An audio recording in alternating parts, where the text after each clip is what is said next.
Norway Bharat business और research summit में शामिल हुए प्रधानमंत्री नरेंद्र मोदी। उन्होंने कहा, हमारी साझेदारी की नींव बहुत ही मजबूत है। मैंने भारत के सुधार एजेंडे के पक्ष में भी बात की, ये प्रधानमंत्री मोदी ने कहा। रिफॉर्म, परफॉर्म और ट्रांसफॉर्म, इस मंत्र को लेकर जब हम आगे बढ़ रहे हैं तो हमने नेक्स्ट जनरेशन रिफॉर्म्स किए हैं। ये बात प्रधानमंत्री नरेंद्र मोदी ने नॉर्वे की सरजमीन से कही। करीब एक दशक बाद नीदरलैंड्स पहुंचे पीएम मोदी ने सीईओ राउंड टेबल में भारत की आर्थिक शक्ति के बारे में जानकारी। पीएम मोदी ने कहा कि आर्थिक सुधारों, डिजिटल क्रांति, बुनियादी ढांचे के विकास और ईज ऑफ डूइंग बिजनेस को बढ़ावा देने के लिए देश ने अपने आर्थिक डीएनए को पूरी तरह से बदल दिया है। साथ ही पीएम ने नॉर्वे में भारत को ग्लोबल मैन्युफैक्चरिंग और निवेश हब बनाने का बड़ा विजन पेश किया। EFTA समझौते के जरिए $100 अरब निवेश और 10 लाख नौकरियों का लक्ष्य तय किया गया है। साथ ही भारत और नॉर्वे में लैब, यूनिवर्सिटी और साइंटिस्ट का सहयोग भी तेजी से बढ़ रहा है। इसके साथ ही मोदी ने कहा कि भारत सरकार रिफॉर्म, परफॉर्म और ट्रांसफॉर्म मंत्र के साथ काम कर रही है। नॉर्वे से इटली जाएंगे प्रधानमंत्री मोदी। बड़ी खबर है, आज इटली पहुंच जाएंगे प्रधानमंत्री मोदी। 2 दिन की यात्रा पर रोम पहुंचेंगे प्रधानमंत्री नरेंद्र मोदी। बताया जा रहा है कि इटली की पीएम जॉर्जिया मेलोनी के साथ पीएम मोदी की द्विपक्षीय वार्ता होने वाली है। तो व्यापार से लेकर निवेश को लेकर ये बातचीत होगी। नॉर्वे से इटली पहुंचेंगे, आज इटली पहुंच जाएंगे प्रधानमंत्री।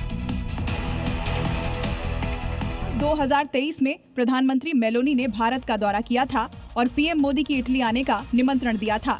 India Europe free trade agreement होने के बाद पहली बार पीएम मोदी इटली पहुंचेंगे, जहां दोनों देशों के नेता संयुक्त रणनीतिक कार्य योजना 2025 से 2029 की भी समीक्षा करेंगे और संबंधों को नई ऊर्जा देंगे। ये 5 साल की कार्य योजना द्विपक्षीय व्यापार, निवेश, रक्षा, स्वच्छ ऊर्जा और तकनीक के क्षेत्र में सहयोग बढ़ाने का एक व्यापक रोड मैप है। डोनाल्ड ट्रंप ने ईरान पर हमला टाल दिया है। बड़ी खबर सामने आ रही है कि आज होने वाले हमले को अमेरिकी राष्ट्रपति डोनाल्ड ट्रंप ने टाल दिया है। दावा उन्होंने यह किया है कि खाड़ी देशों की अपील के कारण ये फैसला लिया, गंभीर बातचीत के कारण ये फैसला लिया गया है, ये कहना है डोनाल्ड ट्रंप का। वो कह रहे हैं कि समझौता करो वरना हमले के लिए तैयार रहो। ये सीधी चेतावनी है ट्रंप की। चलिए आगे बढ़ते हैं, दिखाते हैं अलग अलग राज्यों से आ रही 5 बड़ी खबरें। गाजियाबाद के शालीमार गार्डन एक्सटेंशन फर्स्ट के एक फ्लैट में भीषण आग लग गई, जिससे कि सोसाइटी में अफरा तफरी मच गई। इसके बाद सूचना पर पहुंची फायर ब्रिगेड की टीम ने कड़ी मशक्कत के बाद आग पर काबू पाया।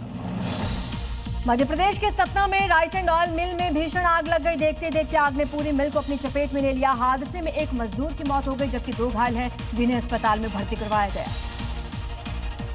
मध्य प्रदेश के जबलपुर में आवारा कुत्तों का आतंक देखने को मिला। स्ट्रीट डॉग्स ने 2 बच्चियों को काट लिया। लहूलुहान हो गई बच्चियां। इसके बाद दोनों बच्चियों को अस्पताल में भर्ती करवाया गया। डॉक्टर ने सर्जरी की सलाह दी। झारखंड के लातेहार में बेकाबू होकर ट्रक से ऑटो टकरा गया, जिसमें 11 लोग घायल हो गए, जिन्हें अस्पताल में भर्ती करवाया गया। घायलों में 4 की स्थिति नाजुक बताई जा रही है। उत्तराखंड के ऋषिकेश में उस समय अफरा तफरी मच गई जब योगनगरी रेलवे स्टेशन के पास एक बड़ा रेल हादसा हुआ। शंटिंग के दौरान ट्रेन के 3 डिब्बे अचानक से पटरी से उतर गए।